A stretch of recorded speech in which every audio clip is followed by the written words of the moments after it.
It's easy to fight fake Nazis today who were a real threat 75 years ago, rather than fight the real threat today. It's easy to be a brave person tackling a problem that isn't real anymore. Which brings me to this news item I saw this morning. It's a tweet from the Crown Prosecution Service in the United Kingdom. I follow them because they hunt Tommy Robinson, and I want to see what they're up to. Let me read the tweet. 6 people, including a couple who were active members of a banned neo-Nazi group that glorified Hitler in the Third Reich, have been jailed today. And then it says photo. Adam Thomas posing with a machete and cushions found in the home he shared with Claudia Patatas. That caught my eye. You don't often see those words in a press release. Third Reich, Nazis. I'm pretty tuned into political shenanigans in the UK. I've been following it pretty closely for the past 2 years, especially as I've gotten to know Tommy Robinson and the problems in that country. And I have never heard of Hitler problems in the UK. I mean, that's the land of Churchill. That's the land of the Battle of Britain. It is also these days the land of Muslim terrorism, and, not to be ethnic about it, lots of acid attacks and knife crime. London is now more dangerous than New York City. I had not heard of Nazi crime, though.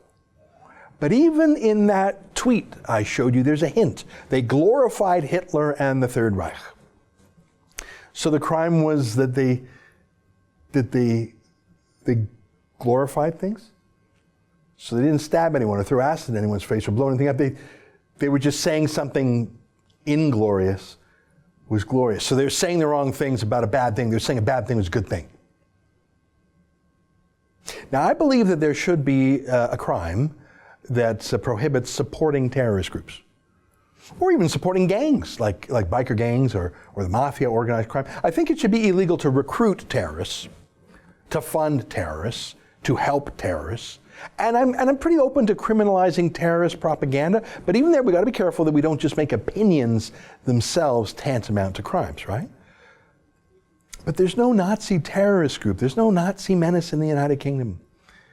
These people who were sentenced, they were not building bombs or V-2 rockets or Panzer tanks. They were just, as you saw, glorifying things. I mean, look at that image on the tweet. This is, they tweeted, the lady who was convicted, Claudia Patatas, I think that means Claudia Potato, which is a bad name for a Nazi, I think.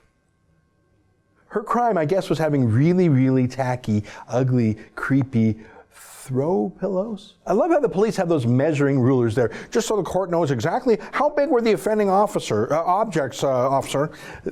Well, it was exactly 3.2 inches, but like they were measuring a crime scene, like, they draw chalk around a dead body and take photos where all the bullet casings are. Just how many inches were the swastika through the pillows, Miss Potato? Now, I'm making some jokes here, but these folks got years in prison. Let me read a bit from the press release. So I clicked on the link in the tweet and brought me to the press release.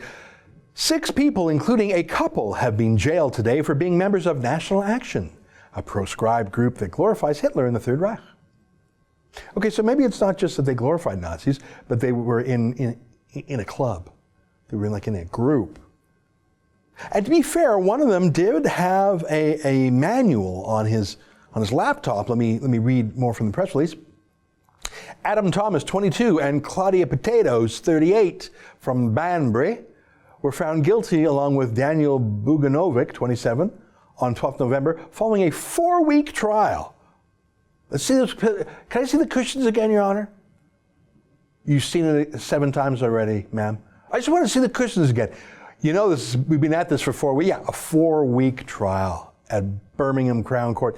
Thomas was also found guilty of having a terrorist manual on his laptop that gave advice on homemade explosives, including a soft drink can bomb. Now, I was joking around there a little bit. I shouldn't be joking, but from what I can see, there was no evidence that they were actually going to make a soda drink can bomb, or had done so, or had done anything else violent. They had this document on their laptop. But I'll admit that is a little more than just glorifying Nazis. But I remind you that in a single year, 55,000 Muslims in the United Kingdom downloaded Al-Qaeda's magazine called Inspire, which has all sorts of terrorist plans in it. If merely possessing something you downloaded from the internet that talks about how to kill people is a crime, and maybe it should be a crime, I'm not quite sure, but I think there ought to be some indication of intent to do the crime or a past track record of doing it. If I downloaded Inspire magazine, I'm pretty sure I wouldn't be committing a crime. Well, 55,000 Muslims downloaded in 1 year. That's 55,000 jihadis now, if that's our definition, not just the 23,000 they're tracking, which I think is why they went after the Nazis here. There's just a handful of them. And from what I can tell, they hadn't actually done anything violent. No riots, either from them or in support of them when they were picked up. That's an excerpt from my daily show, the Ezra Levant Show, weekdays at 8 p.m. Eastern. Every day I do a monologue, interview a guest, and read my fan mail and my hate mail.